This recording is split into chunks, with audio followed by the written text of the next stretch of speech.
Hello বাচ্চো, welcome to Biohack NEET প্রস্তুতির জন্য Bangla YouTube channel. NEET related একটা খুব গুরুত্বপূর্ণ এবং খুব আনন্দের একটা খবর আসছে, সেটা হলো নেক্সট 5 ইয়ার্সে ৭৫,০০০ মেডিকেল সিট আন্ডার গ্র্যাজুয়েট এবং পোস্ট গ্র্যাজুয়েট সেটা বাড়তে চলেছে।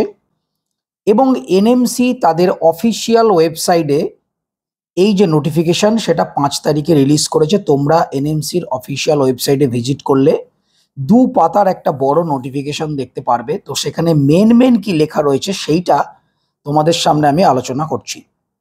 তো ভারত সরকার চাইছে যে আমাদের যে ভারতীয় যে স্বাস্থ্য ব্যবস্থা সেটা ব্যাপক হারে উন্নতি করতে হবে এবং স্বাস্থ্য ব্যবস্থাকে একটা ঢেলে সাজাবার পরিকল্পনা নেওয়া হয়েছে। বর্তমানে আমরা কিন্তু দেখতে পাচ্ছি যত নিট অ্যাসপিরেন্ট রয়েছে, মানে যতজন নিট এক্সাম দিচ্ছে, তার তুলনায় মেডিকেল সিট কিন্তু অনেক কম। সেই কারণেই আমাদের যে অর্থমন্ত্রী তিনি বাজেট বক্তৃতার সময় বলেছিলেন যে ৭৫,০০০ মেডিকেল সিট আমাদের ভারতবর্ষে বাড়বে নেক্সট 5 ইয়ার্সে। তো সেই ব্যাপারেই নোটিফিকেশন কিভাবে সিট বাড়ানো হবে সেটাই কিন্তু ডিটেলসভাবে আলোচনা করা রয়েছে। তো প্রথমেই যেটা বললাম যে ৭৫,০০০ সিট বাড়বে, সেটা হচ্ছে আন্ডার গ্র্যাজুয়েট মানে এমবিবিএস এবং পোস্ট গ্র্যাজুয়েট মিলে 5 বছরে। আরও একটা জিনিস দেখো, এই যে ৭৫,০০০ সিট বাড়াবে, শুধু সিট বাড়ালেই তো হবে না, তার জন্য প্রচুর পরিমাণে ফ্যাকাল্টি দরকার। তো এতদিনে মেডিকেল কলেজে ফ্যাকাল্টি যে নিয়োগ তার যে রুল ছিল সেই রুলেও শিথিলতা আনা হয়েছে, না হলে এত ফ্যাকাল্টি পাওয়া সম্ভব নয়। সেই সমস্ত ডিটেলস এই নোটিফিকেশনে লেখা রয়েছে। গভর্নমেন্ট যেটা প্ল্যান করছে যে সমস্ত সরকারি হসপিটাল, মানে কোনোদিন কোনো পড়ানো হতো না আর কি কোনো কোর্স, যেমন নর্মাল আমাদের বিভিন্ন জায়গায় যে মাল্টি স্পেশালিটি সুপার স্পেশালিটি হসপিটালগুলো থাকে, তোমরা দেখেছো হয়তো, তোমাদের বাড়ির আশেপাশেও আছে। তো সেই সমস্ত হসপিটাল মানে গভর্নমেন্ট হসপিটাল যাদের বেড সংখ্যা 220+, তাদেরকে এই যে ৭৫,০০০ সিট বাড়ানো হবে তার আন্ডারে তাদেরকে মেডিকেল কলেজে রূপান্তরিত করা হবে এবং সেখানে আন্ডার গ্র্যাজুয়েট মানে এমবিবিএস এবং পোস্ট গ্র্যাজুয়েট কিন্তু পড়ানোর ব্যবস্থা করা হবে। মানে এক কথায় বলতে গেলে সরকারি হসপিটালগুলো যাদের বেড সংখ্যা একটু বেশি 220+, তাদেরকে মেডিকেল কলেজে রূপান্তরিত করে দেওয়া হবে। যারা মেডিকেল পড়াবে বা মেডিকেল কলেজে যে ফ্যাকাল্টি হবে তাদের রুলেরও আমূল পরিবর্তন করা হয়েছে। নর্মাল সরকারি হসপিটালে যে সমস্ত ডাক্তার রয়েছে তাদেরও যদি কিছুটা এক্সপেরিয়েন্স থাকে, তারাও কিন্তু এই মেডিকেল কলেজগুলোতে পড়ানোর জন্য এলিজেবল হয়ে যাবে এবং পড়াতে পারবে। এছাড়াও আরও একটা পয়েন্ট, যে সমস্ত নতুন ধরো কলেজগুলো খুলবে বা যে সমস্ত নতুন যে গভর্নমেন্ট হসপিটালগুলোকে কলেজে রূপান্তরিত করা হবে, তাদের ক্ষেত্রে পোস্ট গ্র্যাজুয়েট এবং আন্ডার গ্র্যাজুয়েট একসাথে রান করা যাবে। এর আগে যেটা হতো, প্রথমে ধরো একটা কলেজ খুললো, সেখানে আগে এমবিবিএস কোর্স করানো হতো, কয়েক বছর এমবিবিএস করার পর সেখানে পোস্ট গ্র্যাজুয়েট চালু করা হতো।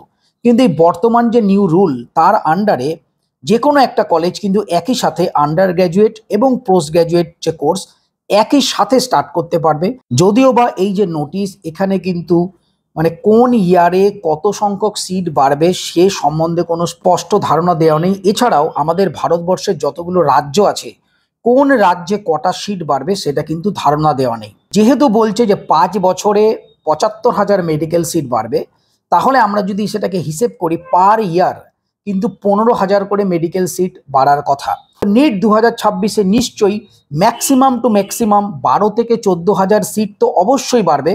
এবং এখানে কিন্তু কোথাও প্রাইভেট বা গভর্নমেন্ট উল্লেখ করা নেই। তবে নোটিফিকেশনটা ডিটেলে পড়ে যেটুকুনি বুঝেছি, এখানে কিন্তু ম্যাক্সিমামটাই গভর্নমেন্ট হসপিটাল বা গভর্নমেন্ট মেডিকেল কলেজের কথাই বলা হচ্ছে। সুতরাং গভর্নমেন্ট মেডিকেল কলেজ যদি খোলে তাহলে তো খুবই আনন্দের ব্যাপার, এবং নিট 2026 যারা দেবে তাদের জন্য কিন্তু এটা বিরাট বড় আনন্দের ব্যাপার, বিরাট বড় খুশির খবর। এর কারণ যদি 15,০০০ মেডিকেল সিট বাড়ে, তো বুঝতে পারছো কাট অফ কি লেভেলে কমবে। তো সুতরাং যারা নিট 2025-এ যারা চান্স পাওনি, যারা ভেঙে পড়েছো, তারা কিন্তু ভেঙে পড়ো না, ড্রপ তো নিতেই হবে এবং সেই সঙ্গে কিন্তু নিট 2026-এর জন্য উঠে পড়ে লাগো। কেননা বহু মেডিকেল কলেজ খুলবে, কাট অফ অনেক বিলো যাবে এবং তোমরাও কিন্তু তোমাদের যে ডাক্তার হওয়ার স্বপ্ন পূরণ করতে পারবে। যদিও বা এই ৭৫,০০০ যে সিট বাড়বে তার খবর তো আমরা আগের বছরই পেয়েছিলাম, কিন্তু এই ৭৫,০০০ সিট কিভাবে বাড়ানো হবে, কি তার প্রসেস, সেটা সম্বন্ধে কোনো ডিটেল কিছু সেই নোটিশে ছিল না। তবে এই যে নোটিশ 5 তারিখের নোটিশ, এখানে গভর্নমেন্ট এবং এনএমসি টোটাল যে প্ল্যান করে দিয়েছে যে কিভাবে এটা করা হবে। তো এইটা পড়ে তোমরা নিজেরাও বুঝতে পারবে এবার হয়তো ঘটনাটা সত্যি হবে। আমরা ভেবেছিলাম আদৌ বাড়বে কিনা, কিন্তু গভর্নমেন্ট যেরকম ইনিশিয়েটিভ নিচ্ছে তাতে করে এবার মনে হচ্ছে এই প্রসেসগুলো যদি ঠিকঠাক চলে তাহলে নিশ্চয়ই 2026 সাল থেকে যে 75,000 সিট বাড়ার যে সম্ভাবনা আমরা দেখতে পাচ্ছি সেটা কার্যকর হবে। এবং নিট 2026 যারা দেবে তাদের পক্ষে কিন্তু এটা বিরাট বড় সুযোগ। তোমরা কিন্তু ভেঙে পড়ো না, পড়াশোনা শুরু করে দাও, তোমাদের কিন্তু একটা গোল্ডেন চান্স আসছে। এবং শুধু নিট 2026-এ নয়, এরপরে ক্রমে ক্রমে ধাপে ধাপে কিন্তু 5 বছরে 75,000 নতুন যে মেডিকেল সিট ইউজি এবং পিজি খুলবে। দেখো, আমার ভিডিওতে অনেকেই কিন্তু কোয়ারি করে যে স্যার আমাদের ওয়েস্ট বেঙ্গলে কিছু সিট বাড়বে কিনা। দেখো, এখনো পর্যন্ত কোনো অফিসিয়াল আপডেট কিন্তু ওয়েস্ট বেঙ্গলের ক্ষেত্রে নেই। 2-3টে প্রাইভেট মেডিকেল কলেজ খোলার সম্ভাবনা আছে, সেগুলো হয়তো স্টে ভ্যাকেন্সি রাউন্ড বা থার্ড রাউন্ডে হয়তো অ্যাড হতে পারে কাউন্সেলিংয়ের ক্ষেত্রে। এবং কাউন্সেলিংয়ের ডেট নিয়ে এখন একটা ধোঁয়াশা রয়েছে, তোমরা জানো এমপি হাইকোর্টে মামলা চলছে। তো যাই হোক, এই মুহূর্তে গভর্নমেন্ট এমবিবিএস সিট বাড়ার কিন্তু কোনো রকম অফিসিয়াল নিউজ নেই। তবে একটা জিনিস তো শিওর, কিছু না কিছু গভর্নমেন্ট এমবিবিএস সিট পশ্চিম বাংলার ক্ষেত্রে অবশ্যই বাড়বে।